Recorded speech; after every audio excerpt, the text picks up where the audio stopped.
quand on sort et qu'on va travailler au champ, c'est pour nous nourrir nous tous. Il y a rien à cacher dans les fermes, mais c'est beau ce qui s'y passe et il faut que vous veniez le voir.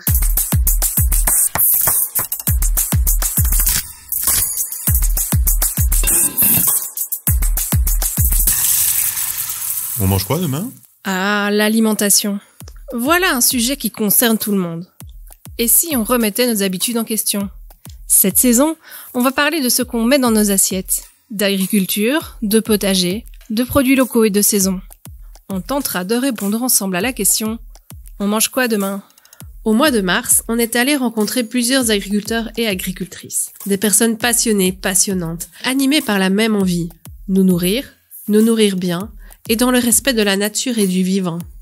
On a discuté de ce rôle essentiel, de la façon dont ils produisent, dont ils vendent, et des enjeux de leur métier. Suite à ces rencontres, on vous propose une série de 4 épisodes pour croiser leur regard sur différents aspects de l'agriculture durable.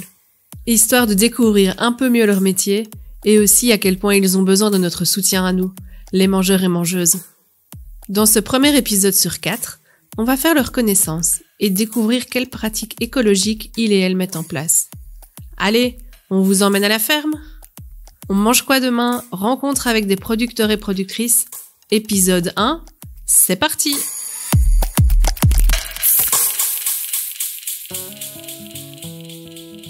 D'abord, direction Verlaine, en province de Liège. Pauline nous accueille dans un petit espace de type conteneur maritime. Sur un côté, une grande baie vitrée donne sur son champ. C'est là, avec une vue directe sur les cultures, qu'elle reçoit ses clients, les mangeurs et mangeuses comme elle les appelle. Elle vend ses légumes à une 50aine de familles qui s'abonnent à l'année. C'est un nouveau système qu'elle a mis en place quand elle a repris la ferme de son papa en 2022. Et ce n'est pas le seul changement qu'elle y a apporté. Elle a alors 30 ans et des idées très claires sur le type d'agriculture qu'elle veut développer ici. Je suis ravie de vous accueillir ici à la ferme Abraham. J'ai repris l'exploitation en 2022. Ça a été une année un peu de transition. Donc la ferme a une petite 30aine d'hectares, divisée en prairies, culture de céréales, maïs, pommes de terre.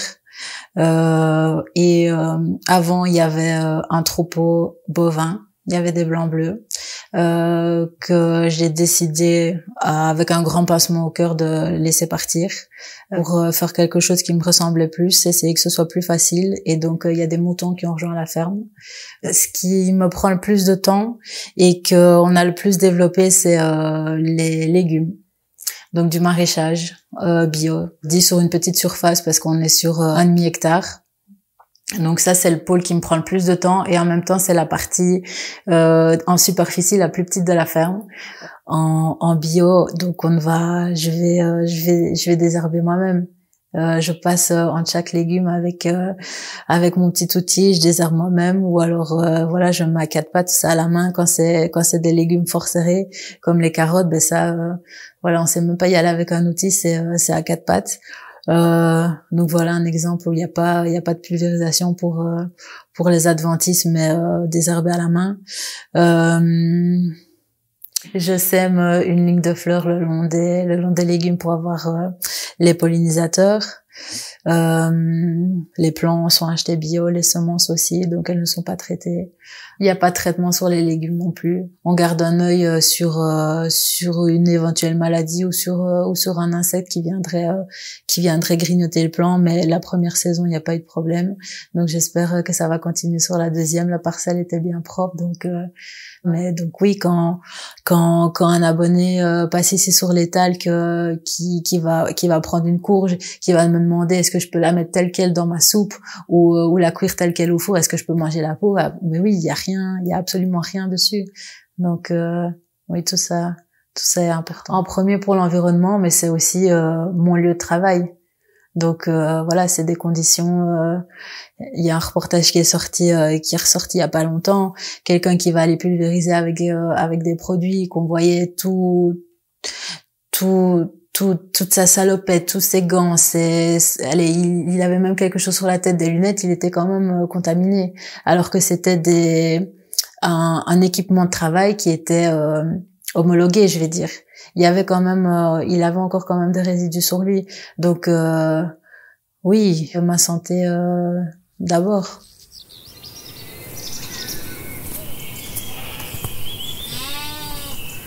Pour la petite histoire, en fait, la façon dont j'ai commencé l'agriculture, c'est avec 4 moutons de mon grand-père. Ça a été ma petite porte d'entrée de jeune fille. Voilà, il savait plus s'en occuper, et ça s'est fait comme ça que c'est moi qui ai continué à aller les nourrir. Et puis voilà, après j'ai racheté beaucoup de moutons ici quand j'ai développé la ferme, mais mon premier troupeau je l'ai développé avec ces 4 moutons. Les prairies servent exclusivement aux moutons pendant toute la belle saison. On en garde aussi pour faucher. On est en autonomie céréalière et fourragère pour les nourrir. Donc ce qui veut dire qu'on produit l'épeautre qu'on leur donne à manger et le foin ou le préfané pour l'hiver quand ils sont en bâtiment. Sinon ils sont en prairie. Je vais dire ils ont toujours de l'eau. Ça paraît bête, mais enfin voilà, ils ont toujours de l'eau, que ce soit en prairie ou au bâtiment. Quand ils sont à l'intérieur, ils sont sur une bonne couche de paille. Et je pense qu'ils sont aussi bien dehors que dedans. Donc oui, ça c'est important pour nous. Oui, les agneaux restent avec les brebis. Enfin, j'ai l'impression de dire des choses élémentaires, mais c'est peut-être pas comme ça partout. Ils restent très peu à l'intérieur. Les brebis ne rentrent que 3 semaines avant l'agnelage. Et puis dès que l'agneau est sevré, elle ressort directement. Donc si on a encore des intercultures, des couverts végétaux sur les campagnes, par exemple avant une culture de printemps, eh ben, on va les faire manger ce couvert au lieu de les détruire, par exemple avec une pulvérisation ou en remuant toute la terre. Mais on va aller détruire ce couvert grâce aux moutons. Donc ça nous épargne un peu les prairies. La pression sur les prairies est diminuée, mais ça nous apporte aussi quelque chose à la campagne. Ça, c'est quelque chose qu'on aime bien faire. Souvent, les pôles dans une ferme sont fort divisés, fort séparés. Nous, on aime bien que tout se mélange. Donc, les moutons profitent d'une interculture et en même temps qui est un amendement sur les terres grâce aux moutons. Ça, c'est une pratique qu'on aime bien. On se rend maintenant dans les environs de Namur, où on a rendez-vous avec Astrid, qui a un parcours un peu hors du commun. Elle est responsable du service de réinsertion socio-professionnelle du CPAS de Gèves. Leur projet, les Compagnons du Samson, réinsère des personnes par le maraîchage. Ce service, elle le connaît bien, puisqu'elle-même en a eu besoin. Peu après la naissance de son fils, elle perd ses droits au chômage. Elle cherche donc une solution. Et comme elle a démarré un grand potager et qu'elle est attirée par le maraîchage, elle rejoint le projet. Ça lui plaît, alors elle décide de suivre en parallèle une formation théorique en cours du soir avec l'école paysanne indépendante. Puis, elle se lance à son compte avec un accompagnement de Créajob pendant 18 mois. Cette période test confirme sa passion pour le métier. Mais après 4 ans à travailler seule et plusieurs inondations en 2021 qui l'amènent à perdre beaucoup de culture, elle a besoin de changement. Le service de réinsertion cherchait justement quelqu'un pour en reprendre la gestion, alors elle postule et elle décroche le job. Son ancien terrain à Aubois est alors intégré au projet et vient s'ajouter à celui qui était déjà géré par les Compagnons du Samson. Actuellement, une équipe de 7 personnes en formation à temps plein ou à mi-temps y cultive des légumes bio sur une surface totale de 71 arts. C'est de la formation. Quand ils arrivent, généralement, ils ne connaissent rien au maraîchage. Et donc moi, je suis avec eux sur le terrain pour leur apprendre comment on cultive. C'est vraiment une transition. Quand on est au CPS, il faut se dire que c'est une situation où c'est pas évident de retrouver du courage parce qu'on est dans une routine. Et venir dans un service de réinsertion, c'est retrouver ses habitudes de sociabilisation et de travail, quoi. L'objectif premier, c'est la réinsertion. Le média, c'est la terre. Et je trouve que c'est un parfait média pour justement retrouver le goût au travail, le goût à la vie, vraiment retrouver confiance en soi, le fait de se reconnecter à ce qui est finalement essentiel, de semer la petite graine et de voir que on le mange, que les gens sont contents et qu'ils reviennent acheter les légumes. Cet objectif social se combine à une approche écologique. Astrid nous en dit plus sur leur façon de cultiver. Disons que c'est une agriculture qui est pour le vivant Et donc, on prend du temps pour planter des haies aussi, à essayer de mettre en route une biodiversité, quoi. C'est le terme qu'on entend un peu sur tous les toits, mais qui est appliqué, en tout cas, chez nous. Pour donner l'exemple du maraîchage à hautbois, il y a des haies qui entourent le jardin, que moi j'ai planté en 2018. Il y a des haies fruitières aussi qui sont installées d'année en année, au rythme financier qu'on peut mettre aussi. Alors il y a un roulement dans les cultures aussi, donc on met jamais la même culture chaque année à la même place. Il y a une rotation. Il y a des parties qui sont pas touchées, des parcelles qui sont laissées en jachère chaque année aussi. Et donc oui, je pense que ne fût-ce que par la conservation de ces haies, la conservation de parcelles qu'on ne touche pas pendant une saison, le fait de ne pas utiliser de pesticides, d'herbicides, ça a une influence sur la nature, mais ça a une influence aussi sur l'humain, quoi, qui fait partie de la nature.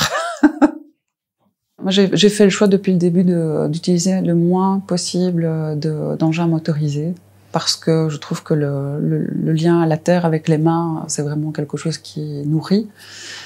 Après, heureusement qu'on est beaucoup, mais le fait de ne pas utiliser de tracteurs, etc., c'est philosophique, et alors aussi pour ne pas abîmer les terres, quoi. Voilà. On utilise 2 fois par an le motoculteur ou un micro-tracteur. Mais la majorité du temps, on travaille à la grelinette, on travaille au désherbage manuel avec des sercloirs, on travaille, voilà, pour les plantations, il n'y a pas c'est que à la main, quoi. Tout est fait à la main. Ça demande plus de temps, ça demande plus d'efforts physiques, mais voilà, on a une relation peut-être un peu différente que si on était sur un tracteur, voilà.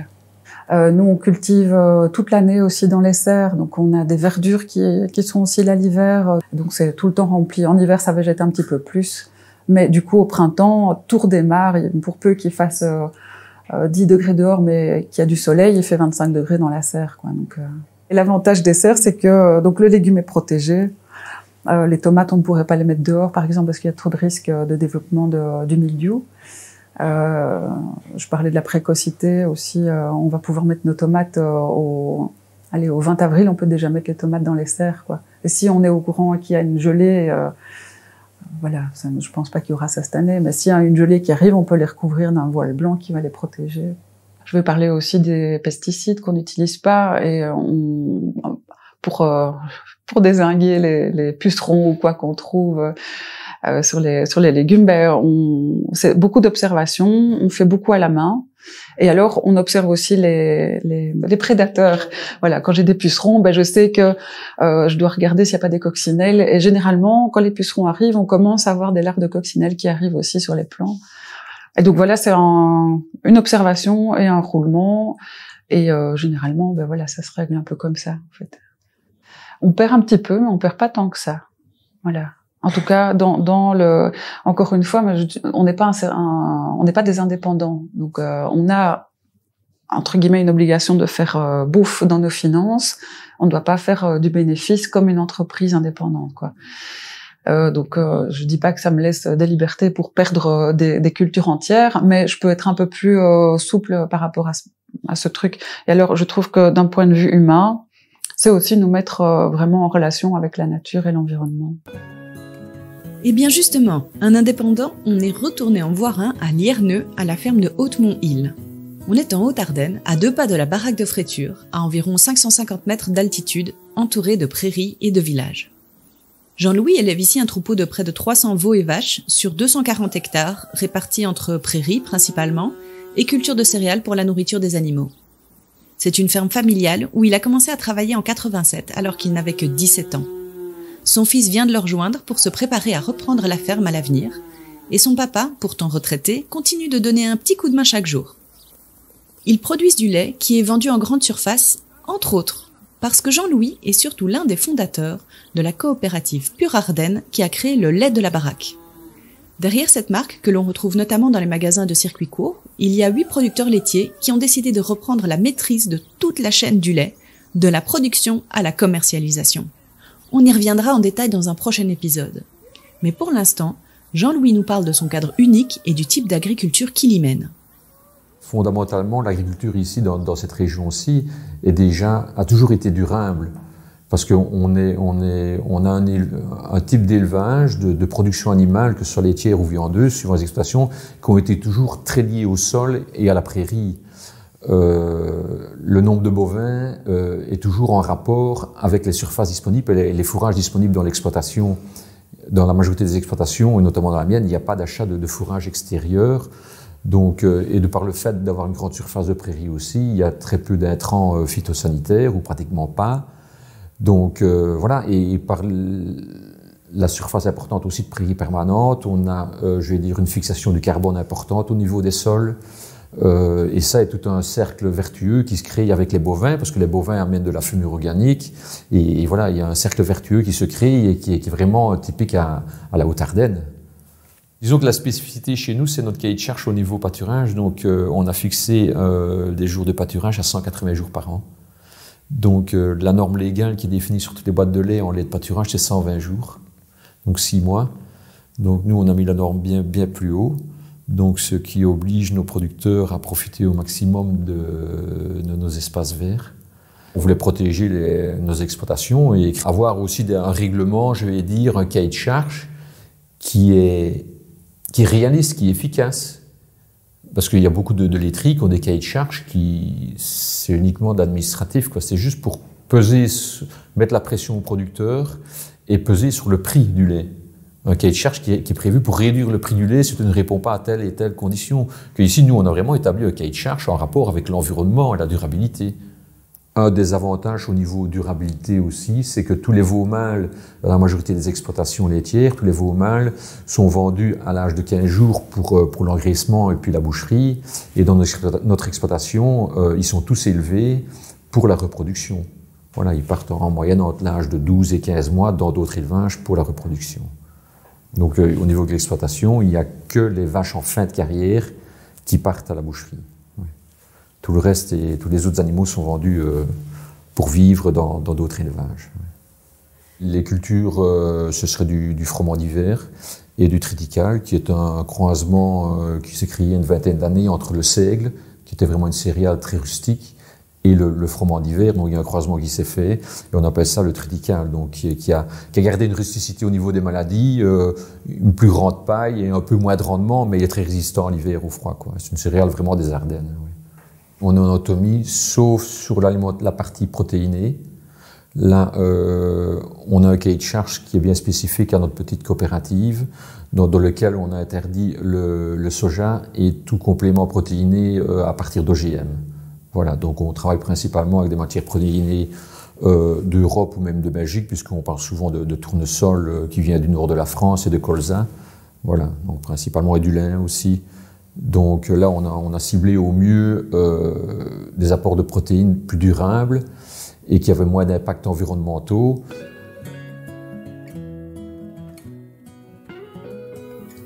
Enfin, le dernier producteur que l'on vous propose de rencontrer, c'est Marc-André. À un jet de pierre de la frontière française, à Pont-de-Rôme, dans la commune de Borin, il a repris la ferme familiale. Comme Jean-Louis, il peut encore compter sur l'aide à mi-temps de son papa retraité. Il a été rejoint par son frère en 2014 et sa sœur en 2015. Ensemble, ils élèvent des vaches et cultivent des céréales sur 110 hectares. Ils font du beurre, du fromage et depuis peu des colis de viande. À cela s'ajoutent des céréales destinées à l'alimentation humaine, à savoir de l'épeautre panifiable et de l'avoine. Ils ont 4 labels différents, sur lesquels on reviendra dans le prochain épisode. Ceux-ci attestent de leurs nombreuses pratiques écologiques qu'ils mettent en place avec une véritable vision globale. Comme à la ferme Abraham, où Pauline nous recevait en tout début d'épisode, l'association entre culture et élevage est ici importante. Allez, Marc-André nous emmène découvrir l'agriculture durable qu'il mène à la ferme de l'Esclé. On a voulu essayer d'avoir un impact favorable sur l'eau. On a essayé d'avoir un impact le plus favorable possible sur la biodiversité, donc il y a les réserves. On a planté 3 km de haies, mais il y en avait déjà plus de 10 existants. Ensuite, on a recreusé des mares. On a replanté un verger, donc il y a à peu près 120 arbres. Est-ce que tous nos champs de fauche sont en fauche tardive, donc c'est-à-dire qu'on fauche aux alentours du 15 jours, sans demander les primes parce qu'on veut garder la liberté de faucher quand on veut, Mais sinon, il y a un intérêt très fort pour la biodiversité. Et ça, c'est agréable parce que tout de suite, on constate que la biodiversité, elle revient, elle se développe et on est devenu un petit foyer, un petit bastion hyper intéressant pour la biodiversité. Ça, on a des retours très favorables d'environnementalistes et donc ça, c'est très agréable. Mais en même temps, sur le côté, on arrive à avoir une très bonne production et on arrive à nourrir les gens. Donc il fallait trouver un équilibre un petit peu entre tout ça. Et ça fonctionne pas trop mal parce que, alors nous, il faut savoir qu'on est entre 200 et 250 jours où les vaches sont dehors. Une année, on a même réussi à ce que les vaches soient 300 jours dehors, mais bon, c'était une année très sec, donc c'est pas signe non plus. Et en même temps, elles sortent 24 heures sur 24, elles rentrent juste pour la traite. Donc elles ont réellement la possibilité d'être dehors, au grand air, de bouger, d'avoir une vie de troupeau. C'est pas des animaux qui sont cloisonnés dans des petites entités où c'est tout le temps la même chose, où tout est maîtrisé. Non, on oublie qu'un système agricole ne peut être en équilibre que s'il y a un équilibre entre les cultures et l'élevage. Et actuellement, cet équilibre, il n'existe pas parce qu'il est maintenu artificiellement avec les engrais de synthèse, qui eux sont extrêmement polluants et qui sont un stock limité au niveau de la planète. Et donc, par exemple, pour la potasse et les phosphates, on estime qu'il y a encore entre 30 et 50 ans de réserve. Parce qu'on l'oublie, une des premières richesses, c'est la matière organique, en fait. Donc, c'est les matières fécales, quoi. C'est ça la première richesse des bovins, pour les cultures, quoi. Enfin voilà, on a supprimé les animaux et on estime qu'il y a encore 30 ou 50 ans de réserve au niveau de la planète. En soi, ça peut paraître long, 30 ou 50 ans, parce que tout le monde a l'impression que c'est une vie, mais en agriculture, c'est extrêmement court, parce que le temps de recréer un cheptel qui pourrait permettre de retrouver un équilibre au niveau polyculture-élevage, il va falloir ces 50 ans. Donc en fait, il faudrait amorcer ça maintenant, mais personne n'en a envie parce qu'on veut de la bidoche pas chère et en plus on est en train d'essayer de faire croire aux gens que être végétarien c'est la solution à tous les maux de la planète. Non, c'est être flexitarien. La nuance, elle est énorme entre les deux. Un régime flexitarien où la viande est le coproduit des cultures. Donc ce que je veux dire par là, c'est qu'en fait, on va essayer d'abord de faire des cultures pour nourrir l'homme, puis quand ça ne va pas, on va le donner aux bêtes, puis quand ça ne va pas pour les bêtes, on va faire de l'énergie. Et maintenant, on a tout mélangé, on a tout inversé. Et alors ensuite, il y a toutes les productions d'herbes, toutes les zones de prairies, et ainsi de suite. Il y a que les bovins qui savent le valoriser. Et puis ce qui est génial en plus avec une prairie, c'est que quand vous avez une terre qui est déstructurée, qui est abîmée, vous remettez une prairie derrière, et là c'est magique au niveau de la structuration du sol et au niveau de ce que ça va amener comme richesse au niveau du sol. On cultive en tout 110 hectares. Dans ces 110, il y en a que 83 qu'on déclare. Sinon, il y a 27 hectares, c'est un autre fermier qui les déclare à la PAC. Mais nous, on a depuis 6 ans maintenant, on les cultive. Chez nous, vous mettez une prairie, vous avez 3-4 années de production de céréales derrière pour les gens, sans aucun apport extérieur. C'est quand même, c'est quelque chose de magique, quoi. Et le problème, c'est qu'on a tout séparé, on a tout dissocié et on a tout essayé de maintenir de manière artificielle. Pour le moment, c'est un peu stupide. Je peux acheter dans les zones de culture parce qu'ils veulent plus faire d'élevage. Ils produisent de l'herbe et puis on la ramène dans les zones d'élevage. C'est un peu stupide, quoi. Et puis après, on recharge la matière organique dans des camions pour aller réalimenter les terres de culture. C'est absurde, quoi. Et après, c'est comment est-ce qu'on élève les animaux, dans quelles conditions et dans quelles conditions on fait la mise à mort. Et là, les enjeux, ils sont énormes. Et malheureusement, c'est très compliqué à expliquer. Et donc, l'industrie, elle arrive avec des slogans. Soyez végétariens. En fait, ce qu'ils oublient de dire, c'est qu'ils font des steaks de soja qui imitent, qui coûtent 2-3 euros du kilo, et puis qu'ils les revendent à 25 euros aux gens, quoi. Donc, leur marge, elle est colossale sur ces produits-là. Et en plus, ce qu'on oublie souvent, c'est que quand il y en a trop, on appuie sur le bouton stop. Et quand il n'y en a plus assez, on appuie sur le bouton on. Tandis que nous, les animaux, on anticipe 2 ou 3 ans à l'avance leur fin de vie, quoi. Donc c'est hyper compliqué à gérer. Donc ça, l'industrie, elle aime pas. C'est malheureux parce qu'il y a un discours qui doit se faire. On doit changer notre rapport à la viande. Mais le problème, c'est que c'est les industriels qui se sont réappropriés ça juste pour faire du fric. Et pas pour les vrais enjeux qu'il y a derrière la consommation de la viande.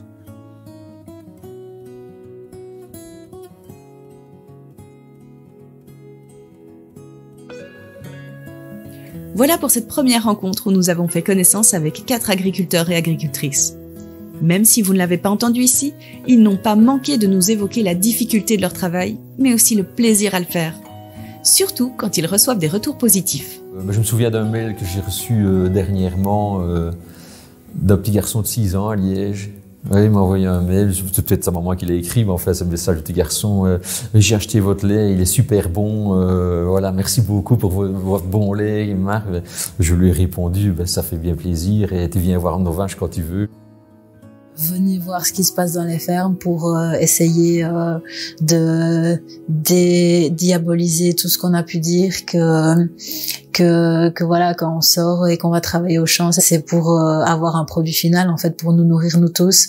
Enfin, il y a rien à cacher dans les fermes et venez les voir et venez consommer. Et c'est beau ce qui s'y passe et il faut que vous veniez le voir.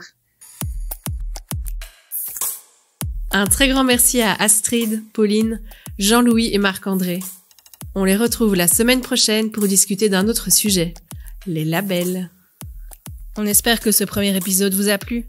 Si c'est le cas, n'hésitez pas à laisser des avis ou des étoiles sur Spotify ou votre plateforme d'écoute préférée et à partager l'épisode autour de vous. On vous donne rendez-vous sur Instagram, Facebook ou notre site ecoconso.be/miam pour profiter de toutes nos ressources sur l'alimentation durable. Ecoconso et vous, le podcast qui met des idées vertes dans vos oreilles et dans votre quotidien. On mange quoi demain ? Avec le soutien de la Fédération Wallonie-Bruxelles et de la Wallonie.